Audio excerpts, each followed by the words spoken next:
Storylines.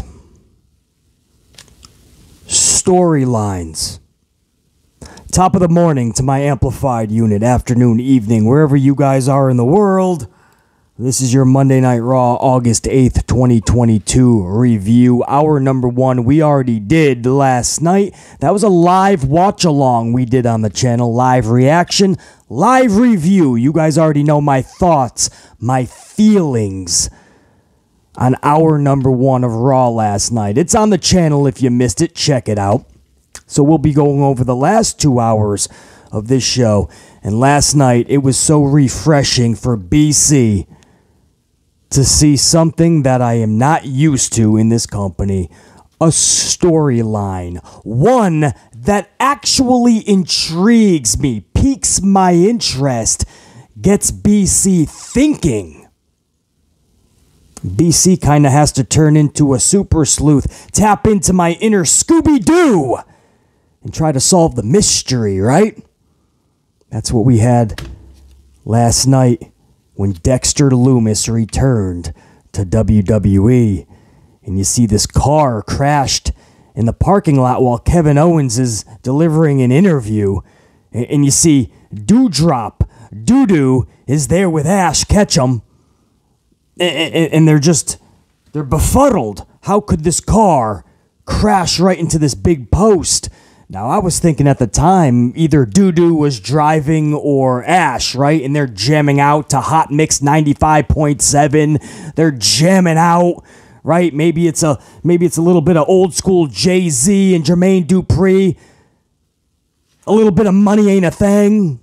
Maybe it's a little Nicki Minaj and Doodoo just couldn't help herself and she's jamming out. Who's talking about the wet ass pussy? Everybody's talking about the wet ass pussy because everybody wants that wet ass pussy. And all of a sudden Doodoo drives right into a post.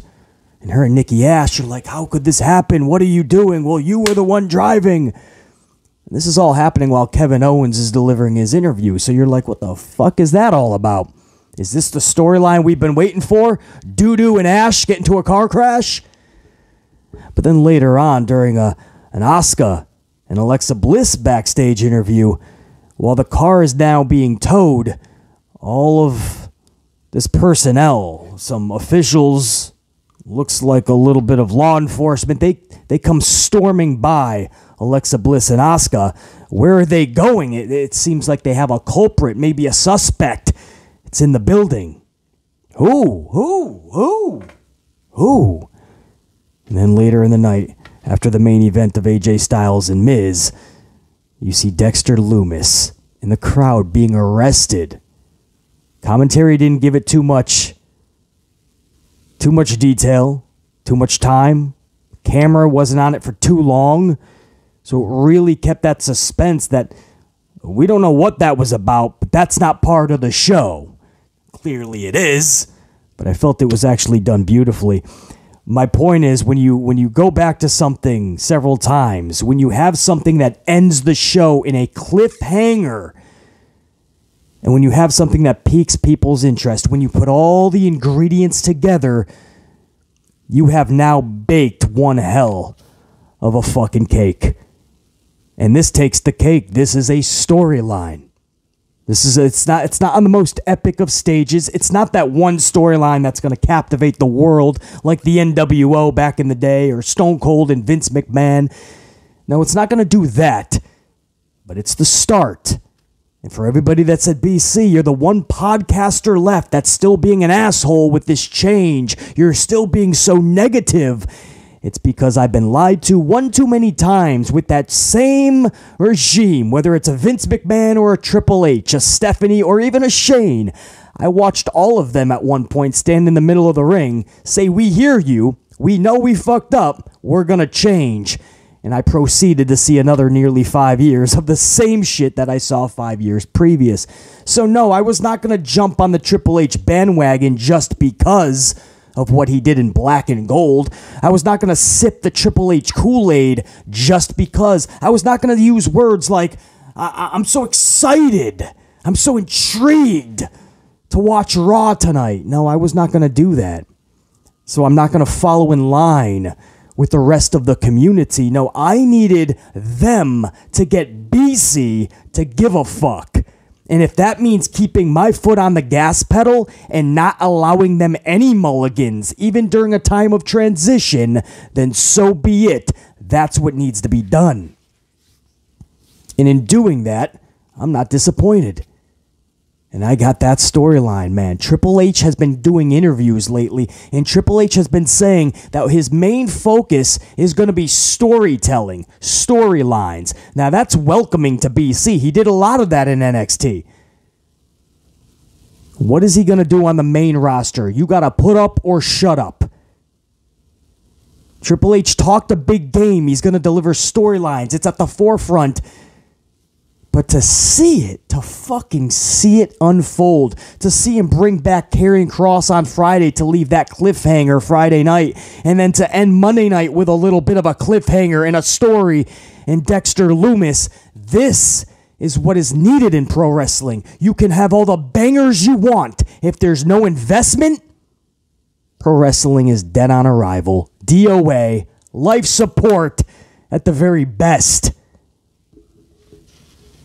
So welcoming to see on an otherwise Vince McMahon-esque show, right? A show that started off, if you saw the first hour that I did last night of the review live with you guys, no pyro at all to start off this new era. I think that's a missed opportunity. Triple H knows better than anybody what pyro can do to a show. Being brought up in that Attitude Era, pyro is much needed, man, to give that feel, to let the crowd know that that is the place to be. Not having that, it's a missed opportunity for the Triple H era. We got this weird women's tag team tournament, the same thing you would have saw in Vince McMahon's WWE. Supposedly with Triple H's WWE now, we're getting the same thing. We just hope the result will be better. But the tag teams, they're just thrown together like Shotzi and Xia Li, Raquel and Aaliyah, Natty and Sonya Deville. I'm trying to think. Everybody's just thrown together. And Asuka and Alexa Bliss look to be stuck together. You got to believe this is all going to be to give the titles to Dakota Kai and Io Sky. It'll take me some getting used to, man. Not Io Shirai. Io Sky. You got to believe it's just to give it back to them. Or get it to them, not back. And it's got to be done before Clash at the Castle, because these 6 ladies, Bayley's crew and Bianca's crew, they set the match up for the Clash, a 6-woman tag match. So the tournament final would have to be in a couple of weeks before Clash, unless they're going to pull double duty. Because you got to believe Asuka and Alexa will be taking on Io and Dakota.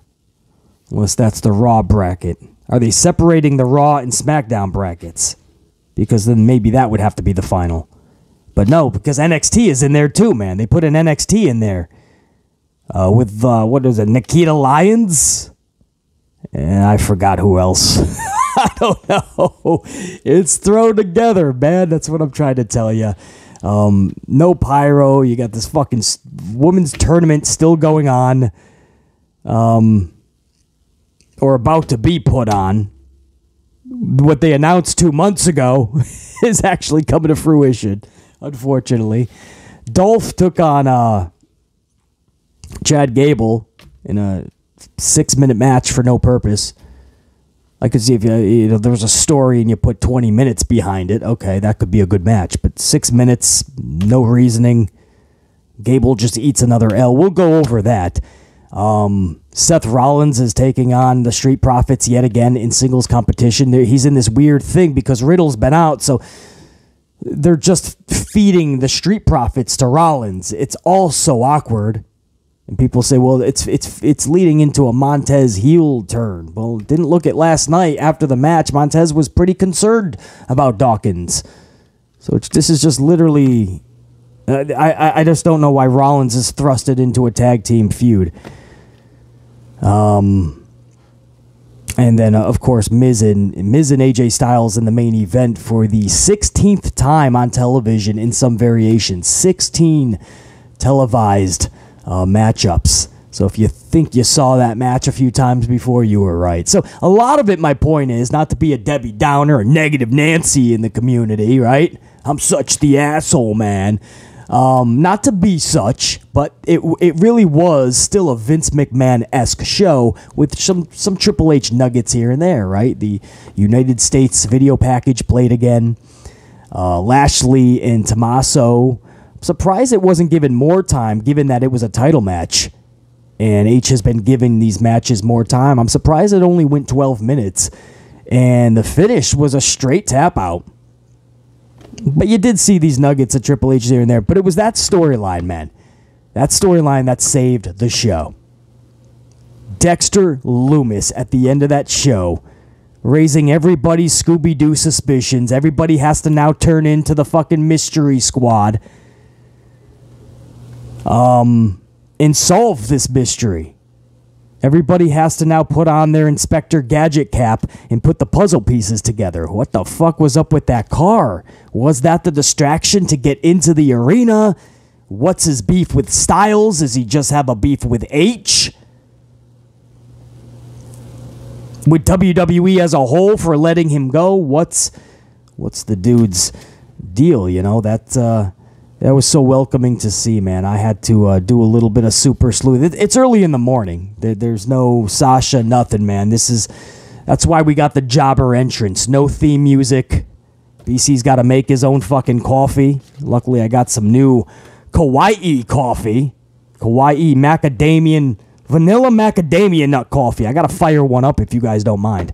I got to make my own coffee. No assistant Sasha with me. The struggle is real. But it's early in the morning, man, and I still found myself kind of going over the Dexter stuff, and that's when pro wrestling is amazing. That's when it's the best. When you have to go back and watch it again, or look for things you didn't catch because you know there's more to the story. That's when pro wrestling's at its best, man, and that's when you have those bangers and you have those 25, 30-minute matches. You're invested because you care about it. You care about the wrestlers involved. You know the story behind it. You know the grit and everything behind it. And you know what a win and a loss does for both individuals and how monumental it is. It means everything. And it's so cool to see Triple H not just going for the bangers, not just going for the 5'7", 170-pound soaking wet dudes that can do flips and dives and be ping pong balls around the ring. Fucking glorified gymnasts. No, he's bringing in guys like Karrion Kross, who a lot of people said is smoke and mirrors. He's bringing in Dexter Lumis, character-driven based kind of a star. We're hearing rumblings that Bray Wyatt is not far behind, character-based driven superstar. It's good to see these dudes, not just because they're bigger, but because they can tell the stories. They can go in the ring, but they can put storylines on their shoulders, and Triple H knows that he can trust them to rock those stories and get the entire audience invested. So Triple H is bringing in guys like Karrion Kross, Dexter Lumis. We saw what Bray Wyatt put, pretty much planting the seeds of his return. I mean, these are all storytellers at the highest of levels. If you think that doesn't get BC excited, you're absolutely wrong. That's where my excitement starts to peak. First, show itself, and finally fucking peak at the story arcs. What kind of story are you going to give us? Are you going to allow us to fucking be invested into this 3-hour television show or not? Are you going to make us put that remote control down or not? Because it is. At the end of the day, it's a 3-hour television show. Pro wrestling, there's nothing like it in the world. Sports entertainment is actually a good term for it. I know it's gotten a dirty name for the past 10 years plus, but it's the best way to describe it. It is a little bit of sport, but it's all entertainment. If you don't have storylines, you pretty much got nothing, man. That was so welcoming to see. I got to give another golf clap over to the man of 3 H's.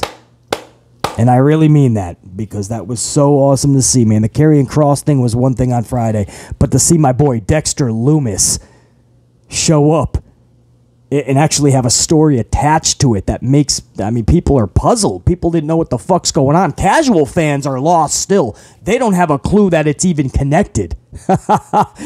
So, you know, is it connected? Maybe it's not. Maybe Doo-Doo Drop did crash the car. Maybe she crashed it because she saw Dexter Lumis running through the parking lot being chased by fucking 10 security guards. Who knows? Again, we got the jobber entrance. Got to do the jobber call. I'm going to try this Kawaii coffee, man. Sounds good. Vanilla macadamia nut. And then we're going to go over in detail, guys. I'm going to detail the last 2 hours of Raw from last night, August 8th, 2022. Again, if you're wondering where hour number 1 is, BC, why are you not talking about hour 1? Well, I did that live. So if you didn't catch it, you might as well just watch this one. Go over the last 2. Go do it backwards. Listen to the last 2 hours of the review, then go back and check BC live last night, because we watched it live together, because I think it's an eye opener. You know, it's not just like BC's just giving his opinions on Raw, and he's being mean to Triple H, and he doesn't like the show, even though there's changes being implemented. BC still wants to be a negative asshole. No, by doing it live, I get to show you guys what I mean, explain it in great detail. So that's why I love those 1 hour live reviews. So hour number 1 is on the channel already. Check it out. What the fuck? Where are the pods? Where the fuck are the pods? Look at I opened this box up, man. It's a bag. Look at this shit. It looks delicious, man. Kawaii coffee. Vanilla macadamia coffee. But there's no pods. They're supposed to look like this. Come over here. I'm going to get to the last 2 hours of Raw. Don't worry, in great detail. But you see how these pods... Look at my coffee bar. Look at all this coffee, man. Right? That's how a pod is supposed to look. Like my Dunkin' Espresso. That's how it's supposed to look. I've never had it come into a bag, and it does not feel like pods, to be honest. So I don't know what I should probably wait for Sasha, my assistant, to get in to work today before I do this. But since I was a young kid, I always getting into trouble. Oh, it smells what the fuck? Oh, what the fuck? That smells amazing, man. Oh, keep that in a bag. Look at these pouches. What am I supposed to do with this? Look at this shit. What am I supposed to do? Okay, this is all I'm familiar with, guys. What the fuck is this? What is this? This is like Rey Mysterio versus Omos. What the fuck? Booyaka, booyaka! Oh! I don't know what to do. I guess I'm going to try to put it in the same way. I'm going to break the machine, dude. Sasha's going to get into work pissed off. Give me a second while I go to the coffee bar and make my vanilla macadamia and kawaii coffee. Oh, please tell me this is how I do this. It fits in the hole. At least it fits in the hole. That's what she said. Oh, man, please, please work. Oh, man. Did I just break it? Strength, extra amplify. Temperature, extra amplify. Let's do a 12 ounce if it even... I mean, that thing was small.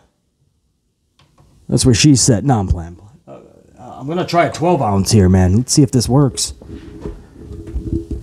Talk about the Dexter Lumis mystery, man. The mystery here this morning is... What kind of coffee is this? And did I just break them? Oh, it's going. You see that shit?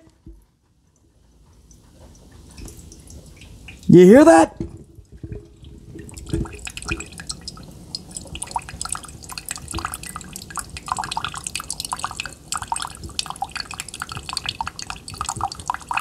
All right, that's enough of that. Sounds like a 3 a.m. piss.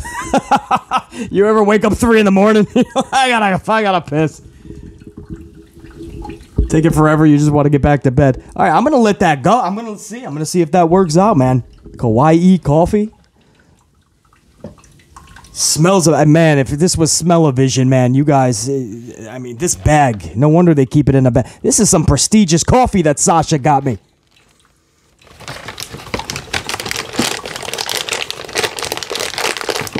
Fucking A. Adam Karaxin, by the way. Adam Karaxin, I appreciate that super thanks. I saw that in the stream yesterday, Amplify Live, not the Monday Night Raw Hour 1 reaction. A couple of hours before, we actually were live for nearly 2 hours, amplified live for Monday, if you guys don't know. Every Monday, Tuesday, Thursday, and Friday at around 3 p.m. Eastern Time. BC is live for at least 1 hour. It's like a sports center for all things pro wrestling, all the top stories in the industry. And that's where we started breaking the news and talking about John Laurinaitis being fired officially from WWE. That actually broke while we were live. So never miss an Amplified Live. And I did see that super thanks. I wasn't able to give you a shout out last night. So Adam Karaxin, hopefully you see and hear this shout out. Means a lot. Appreciate the coffee. And any other super thankers, I'll get to you guys this afternoon when we are live for Amplified Live. So let's start off, man. Hour number 2 of Raw for 8/8/22. Hold on, let's do it the right way, man. Before we start off. You still drip? We got a dripper. Hold on, it's dripping. You done? You good, buddy? Can I take you? Okay, no, it's still dripping. Hold on, guys. We might as well start hour number 2 with a fresh coffee. All right, I'm taking it. All right, if you drip, it's going to be in the drip tray. It's more cleaning for Sasha. All right, let's put the magic potion in here and watch this thing fucking turn a whole different shade. Oh, look at that, brah. Oh, that kawaii coffee ain't no joke. Beautiful texture. So that's some fucking sugar because we want to be more amplified, obviously. As if the caffeine wasn't enough. Too funny. Oh, we do have some coffee beans, man. You can tell this is as authentic as it gets. I don't like too many of the residual coffee grinds. Not too bad, though. If you're new to the channel, you're probably like, what am I watching? A barista make coffee here? You're going to find out quickly, man. Coffee is a big part of the channel. I got coffee grinds in here, guys. There's nothing I can do. I can't do a review if I have coffee grinds in my coffee. Come on.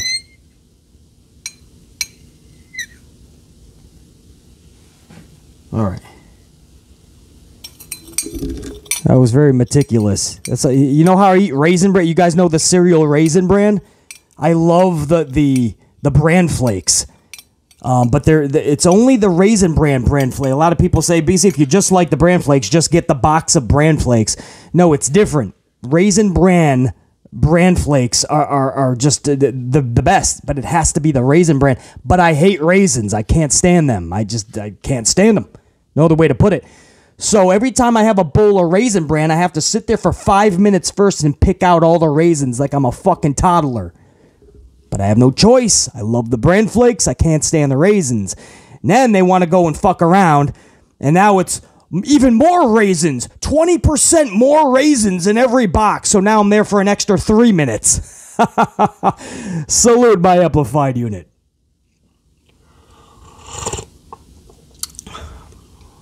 Oh, wow. Well, we got a new coffee in the rotation. Kawaii Vanilla Macadamian Coffee. Oh, wow. All right. All right, let's do this. Now we're in business, man. I'll try not to keep you here too long, man. Under an hour we're going for, right? What are we at already? 25 fucking minutes? Time flies when you're having fun and trying to make new coffee. Damn it, this is what happens when your assistant isn't here. Sasha, get over, come on. She'll be here for the live stream later, guys. Balor defeats Rey Mysterio at the top of hour 2. Mysterio distracted over Rhea Ripley carrying his son Dominic down the aisle unconscious. This allowed Balor to hit the coup de grace. Okay. I mean, the fact that we're still doing Balor and Mysterio post SummerSlam, take it or leave it, I can leave it. Edge was not a big part of last night. He was pretty much just, he got pushed by Dominic because Dominic still doesn't forgive him for spearing him last week. And then Damian Priest just set up a match in Toronto in 2 weeks because it's been 12 years since Edge has had a match in Toronto. So Damian Priest set up a match for 2 weeks. So Edge was not a big part of last night's show. So that didn't add anything to Balor and Mysterio. And on top of that, I don't know how they're booking Dominic, man. Even if he joins Judgment Day, at this point, I'm being honest, would you guys give a fuck? You'll say, oh, it's a welcome change. I think it'll help Dominic. I'm up for it, BC. But what is it really going to do for him? That's what is concerning BC. I just don't know if they know what to do with Dominic, and I don't know if Judgment Day is going to help him. Getting away from his pops? Yes. I don't know if Judgment Day is the answer. I'm not saying it's not. I'm literally telling you, I don't know. The more I think about it, the more I stay confused on how they're booking Dominic and how they could even book Dominic. I just know that the kid's got talent. He's a hard worker. He shows up, and he shows out every single time he's out there. I hope they just don't do him dirty. I mean, just seeing Rhea Ripley manhandle this kid, it was kind of sad to see. A little bit cringeworthy. But again, Balor defeats Rey Mysterio at the top of hour 2. Nothing big to talk about there. We then go into the women's tag team title tournament to crown the new champions, Tamina Snuka and 24/7 title holder Dana Brooke versus Io Sky and Dakota Kai. Match time clocked in just over 9 minutes with a 3-minute commercial break in between, so we saw roughly 6 minutes of action. Sky hits the top rope moonsault on Tamina for the W. There was clearly nothing special here or even anything noteworthy. However, a couple of positives I will touch on. Number 1, Io and Dakota collecting W's. Damn straight. It's exactly what should be happening and should continue to be happening. It's Io Sky. In BC's opinion-based, but there's a lot of factualities included. But everybody, it's in the eye of the beholder. Different strokes for different folks. I get it. But to BC, Io Sky, is the second best female wrestler in the world behind just Sasha Banks. But everybody's top 3, top 5, even top 10 list will be different. I just hope it's not just based on fandom. I hope you guys are actually, when you say somebody is the top female wrestler or even male wrestler, I hope there's a lot of factualties involved, right? I hope you're basing it on actual facts and how good their talents actually are, not just you're a fan of them. I can say that wholeheartedly about Sasha and Io. But in this case, Io and Dakota Kai, who Dakota I've been high on. So good to see her back in WWE and collecting W's. There's no way that I'm going to shit on Io and Dakota picking up W's, and I'm not going to hear. Number 2, what I want to touch on in a positive light is that the 24/7 title was not involved in a game of tag. You're it. Last night, no 24/7 title defenses, which means no fucking fruit roll-up chases. The Catering Crusaders stayed at catering and ate double, triple, the quadruple layered moose cake. I'm fine by it. Sit in catering, get fat, just whatever you do.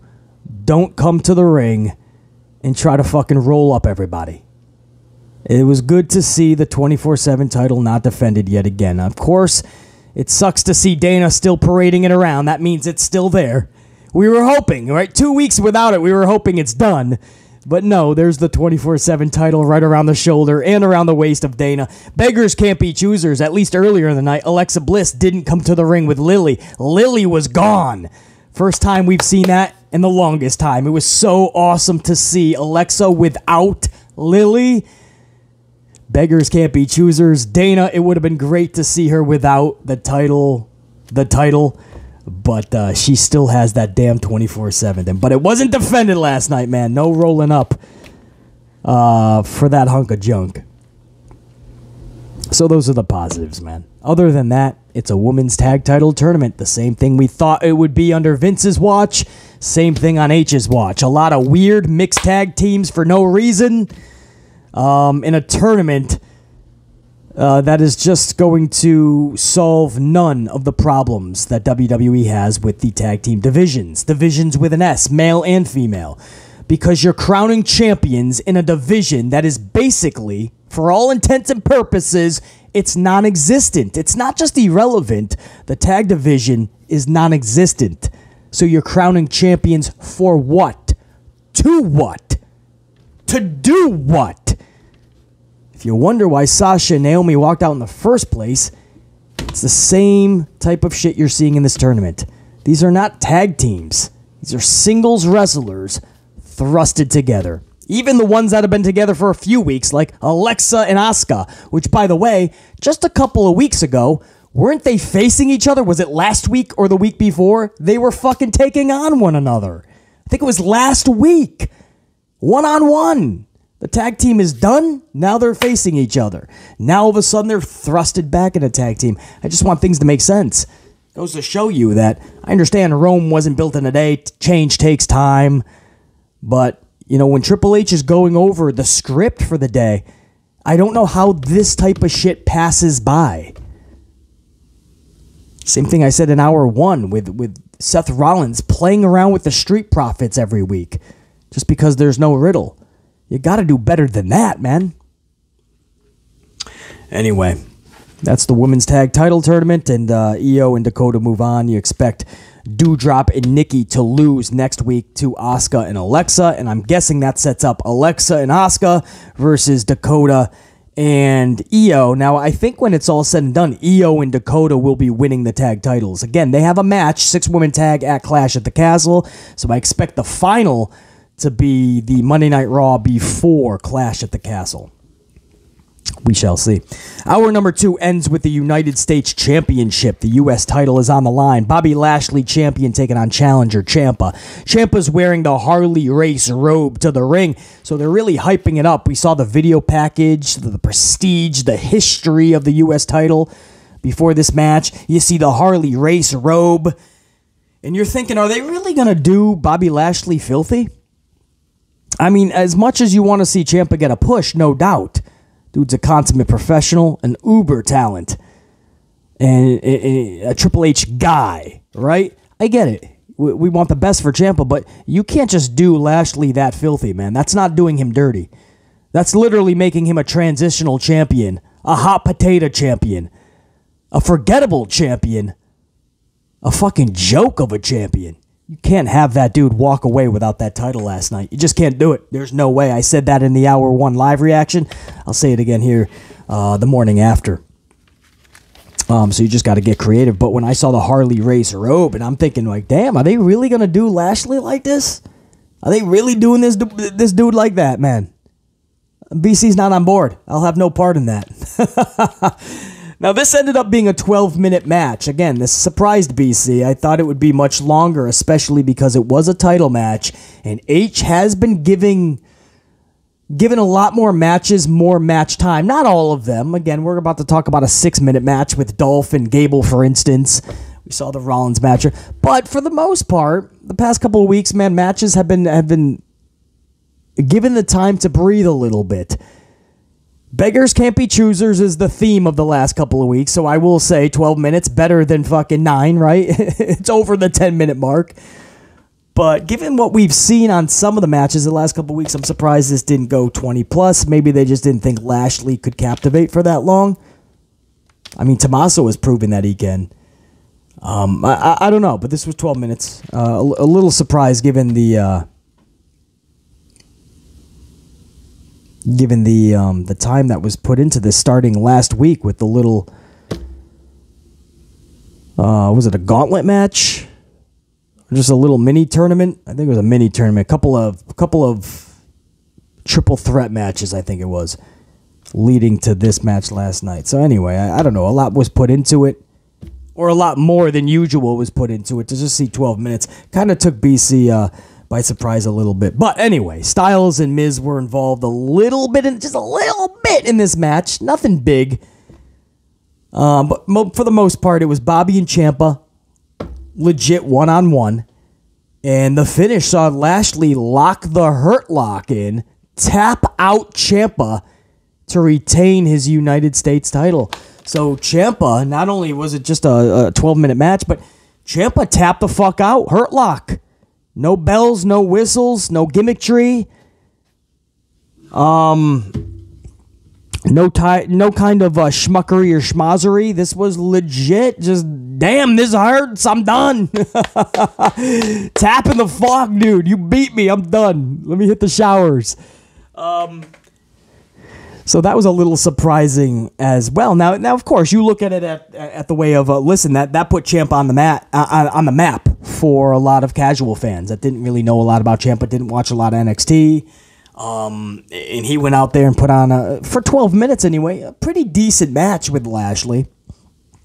So you can say, yeah, put him on the map. This is just the beginning of things to come for Tommaso. He's going to be just fine. Of course, nobody's saying he's not going to be, especially with H at the helm. I'm not worried about Ciampa. It was just like, it was a definitive Bobby Lashley night.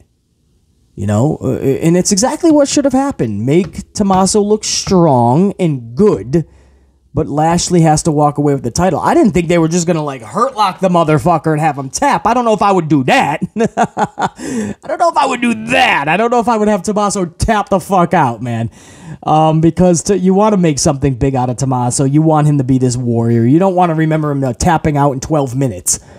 Lashley or not. I don't care if it's Andre the fucking Giant. Okay, maybe Andre. Maybe Andre. I wouldn't have gone with a tap out. I wouldn't have done that, man. And trust me, I'm the guy telling you that Lashley has to walk away with the title. Lashley has to be even more dominating.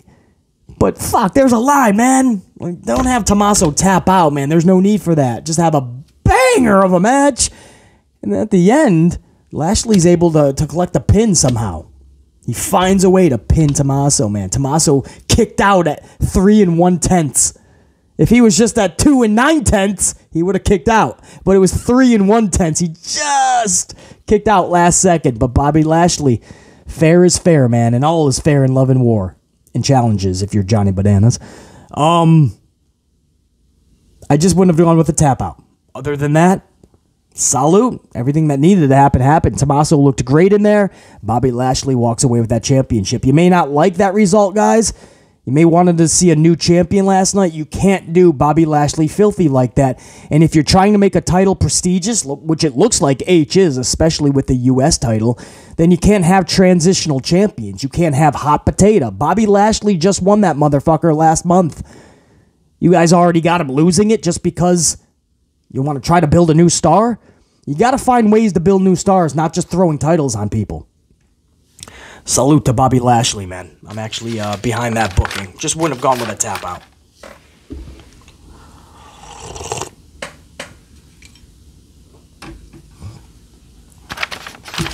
We going to hour number 2? Yeah, that actually, or 3, I should say. That actually led into hour number 3, guys. That ended hour 2 and kind of led into hour 3.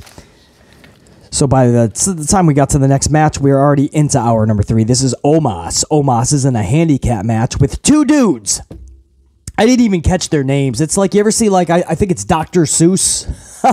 Thing 1 and Thing 2. You might as well just call these 2 opponents for Omos last night, these 2 jobbers, Thing 1 and Thing 2, man.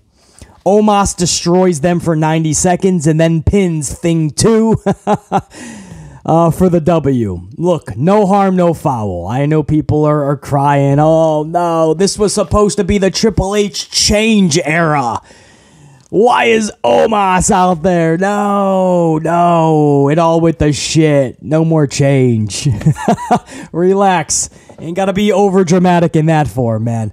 Omos was not just gonna disappear, guys. He's signed to a pretty lucrative contract, and believe it or not, business, I get you, man. When Omos is wrestling, I hear you, man.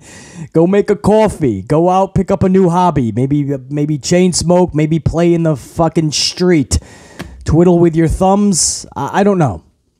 I understand. But business-wise, Omos does bring value, believe it or not. I'm not going to get into the numbers in other countries and things like that. But I will say they do know what they're doing there, so they want to keep him around. I get the business side of it.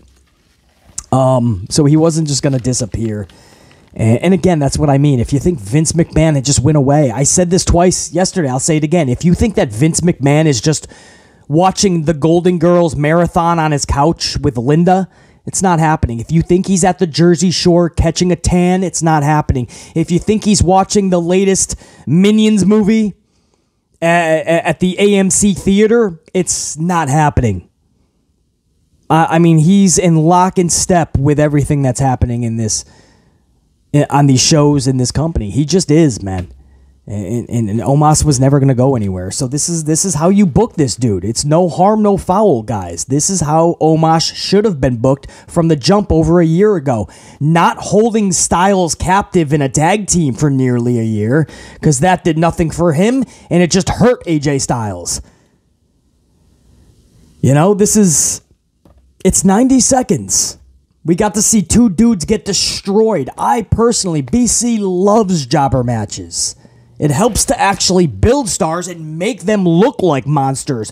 Omos, more was done for Omos in that 90 seconds, beating the fuck out of two human beings, than was done in the last year and a half trying to build the guy in an AJ Styles tag team, in a 4-month feud with Bobby Lashley. When it was all said and done, nobody gave a fuck, and he just looked like any regular 5'9", 170-pound soaking wet dude. Omos was not relevant or prestigious at all. This is how you book him. 90 seconds beats the shit out of Thing 1 and Thing 2. You know, so a lot of people are crying about that. No, there's other areas of the show to be concerned with and raise your voice to, and make sure that H knows, hey, H, you're doing okay, even good so far on certain things. Don't forget about this. Make sure you're focusing on X, Y, and Z. You know, as fans, we do that, right? If you're a Yankees fan, like I am a Packers fan, a Knicks fan, whatever fan you are, when you go to the games, or even when you're yelling at your team, you're yelling, right? You're fucking, you see what's wrong. You see it. You see it, right? And so you're trying to say, hey, you know, this isn't, we're not just fucking, you know, you're the fan, he's the coach, you shut up. No, a lot of times us fans collectively come together and are saying the same thing for a reason. We're all noticing something. We're waving the red flag here. Like, sometimes as a coach or a player, you're in the bubble, so you really can't see it. Fans can, and that's why we collectively, sometimes anyway, we come together and we're frustrated or voicing out on the same topic. It's because factually it needs a change, or it needs to be addressed. It needs to be attended to, right? These are the things we tell Triple H about. If you're fucking crying about Omos in a 90-second victory, I don't know what to tell you. He's not going anywhere. Would you rather him in a 10-minute match with Bobby Lashley again? You know, if you got to try to build the guy up, then actually try. If you make people honestly look at the guy like he's a real monster. I don't know if that can be salvaged, because he was hurt so bad in the first year and a half of trying to book him. I don't even know if they tried. But I don't know if it can be rectified. But this is a start. So no, BC's not going to cry about that. I know a lot of people are like, oh, BC's going to rip that segment. No, I love jobber matches when done correctly. They did one with the Viking Raiders on Friday night. They just ruined it 2 minutes later. The Viking Raiders beat the fuck out of a couple of dudes, Fuckwad Fred and Danny Dipshit Dugenheimer. And then 2 minutes later, Kofi comes down to the ring, has a singles match with one of the Viking Raiders, and beats him in 90 seconds via a fruit roll-up. It just nullified the jobber match then. It made the Viking Raiders not look new and dominant and new and vicious. It made them look the same and foolish. The same and foolish Viking Raiders is what you can call them. That's what that match with Kofi did afterwards. That was not needed. But it's really good to see Triple H bringing back the jobber matches. Storylines, jobber matches. Again, round of applause for H. I'm seeing too much Vince McMahon still on these shows, but I'm seeing the fucking nuggets, man, and the bigger issues that need to be attended to. Building stars through jobber matches, storylines. H is at least acknowledging that. Acknowledge them. And he's doing that, man. So to Paul Levesque, that shows you I have no... I don't talk trash to Triple H, man. I want to see the guy succeed because I want pro wrestling to succeed, WWE. So I'll give the applause. You just got to meet me halfway. Give me the storylines. Show me that you're trying to build a wrestler up. So Omos wins this handicap match, and then afterwards it was not ruined, right? Somebody didn't come down the ring and beat him in 90 seconds later. No. He wins the jobber match. That's it. That's the last visual you got of Omos beating the fuck out of two humans.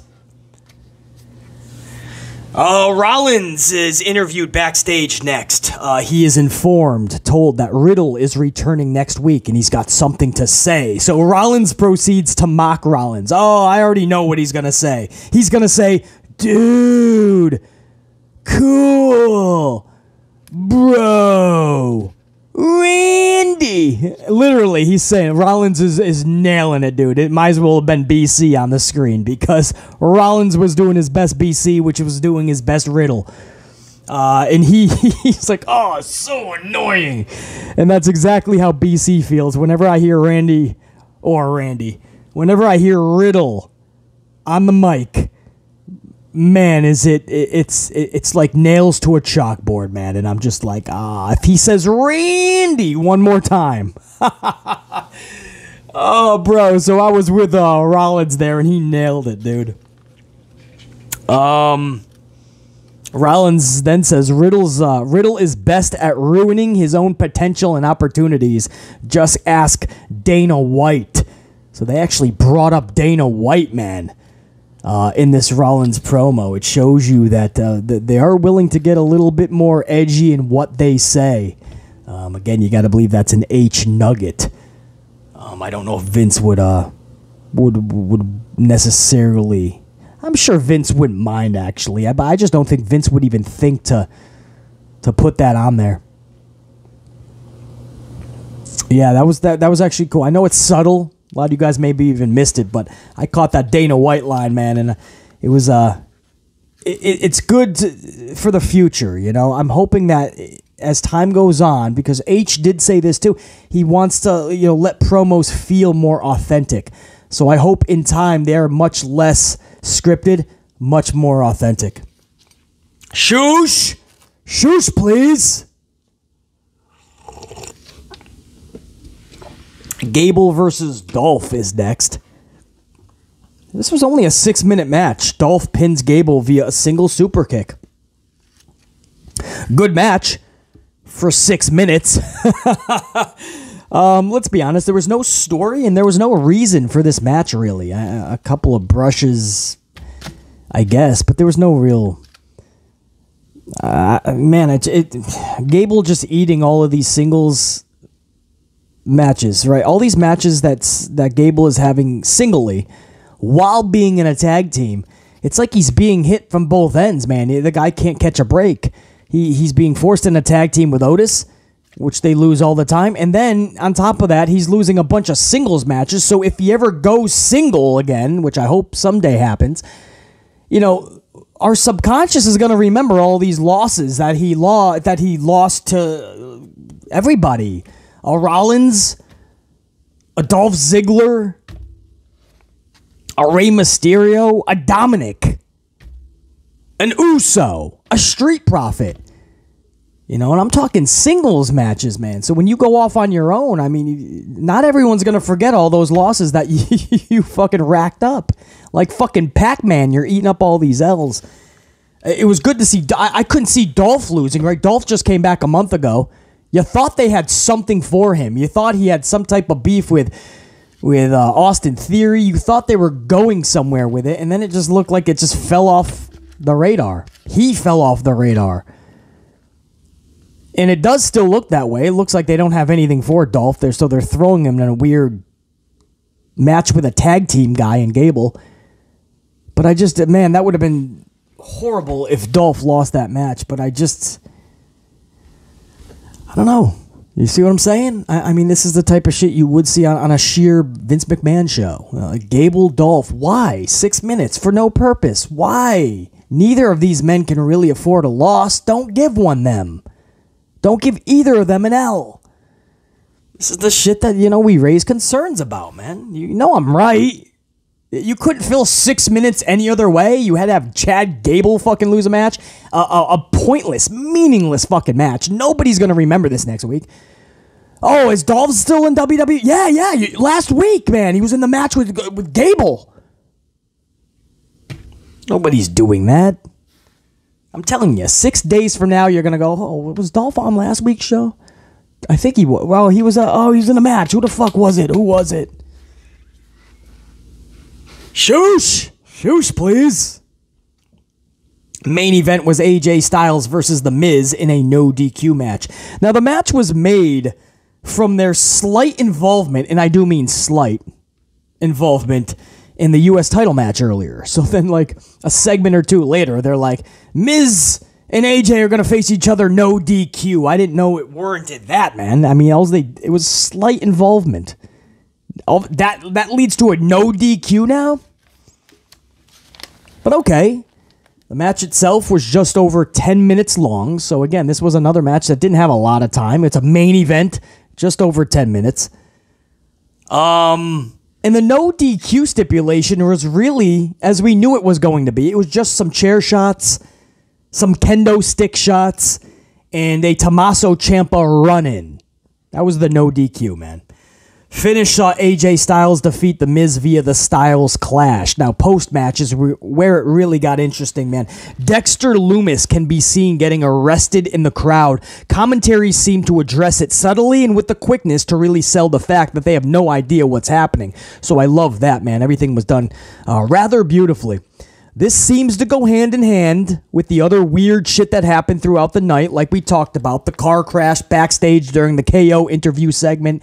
And then later, as the car is getting towed, officials and law enforcement is chasing after somebody or running after something, towards something. Alexa and Asuka are like, what the heck is happening?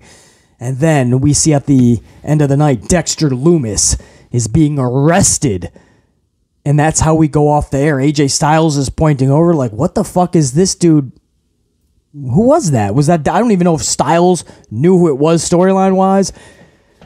And we go off the air. And that's what I've been asking for the longest time. Storylines. I also asked for cliffhangers. There's a crazy concept. Back in the day, every single show would end in what is known as a cliffhanger. And what a cliffhanger is, just like in any soap opera, if you know what a soap opera is, you end the show at a high point, but without the ultimate climax. In other words, you don't actually solve the issue of the character, the problem. You don't have all the answers, but you're intrigued. It's a cliffhanger, man. It's a little bit of a mystery. If not a mystery, you just have to see what happens next week. You have to see what happens on the next show. That's what makes soap operas so must-see for a lot of people during the daytime hours, right? Because every single show, 5 days a week, you have to see what happens next, right? They always end on some cliffhanger. Well, pro wrestling used to do that. For 10 years now, it just ends with a guy beating somebody and good night, everybody. If it's AEW, it's the same old Jim Ross sign-off. All right, everybody, I'm Jim Ross. That's Tony Schiavone. He's Excalibur. Thanks for joining us. Have a great night. Good night, everyone. And I'm like, oh, that's not a cliffhanger. And we do the same thing every week. No, last night, man. Last night, just like Friday night when Karrion Kross shows up out of nowhere and you're like, what the fuck? He took out the face Drew. He's fucking looking up at the heel Roman. Scarlett, his manager and wife, comes over, flips the hourglass. I mean, now you need to see what happens next between them. You don't know where this is going. One-on-one with Drew, one-on-one with Roman. Is he really going to get a title shot? Is it going to be a triple threat? Schmaz? Is he going to go after everybody on the roster? You have to now see over there on SmackDown. We're over on Raw. You had the Dexter Lumis at the end of the night captivates you, man. Now you have to see, what the fuck? Is he after just AJ Styles? Does he have a beef with Styles? Does he have a problem with Triple H, the new WWE, or the old WWE that booted him and now he wants to fucking solve that? What the fuck is Dexter Lumis crashing his car into a post? Was it Dexter Lumis? Was it just doo-doo drop blasting Nicki Minaj's wet-ass pussy? And she was jamming so hardcore that she went right into the post, and that's why Nikki Ash was pissed off. Questions. And most of us want the answers to them, man. It's intriguing. I don't care if it's not on the grandest scale. That shit was done beautifully. It got BC thinking, man. I had to go back and watch a couple things twice. I had to put on my Inspector Gadget cap. My Dustin from Stranger Things thinking cap. And I had to try to do my best, solve my best Scooby-Doo mystery here, man. And I still don't have the answers. That's what makes me want to come back storylines. Another fucking round of golf clap applause for Triple H. I told you, man. I'm not here just to bash. I want H to succeed. I want to see WWE succeed. Just like every wrestling promotion, man, I love the industry. But you have to give me a reason to applaud. You have to give me meaning behind what you're doing. You have to make shit make sense. You have to get rid of the nonsensical BS. There's still a lot of that on these shows. I don't know if it's Vince McMahon residual or it's literally McMahon still having his thumbs on these shows. But it's clear over the course of the 3 hours that it's still McMahon's format for the most part. But the little bit of H that we're seeing, it's very promising. We just hope that it continues and gets even on a larger scale. Dexter Lumis, my boy. In the same weekend, my boy Karrion Kross, my boy Dexter's back. It's really cool to see these storytellers coming back. Not just flips and dives guys. Not just the little ones that are good workers. But we're getting storytellers in. Karrion Kross, Dexter Lumis, Bray Wyatt is on the horizon, you gotta believe.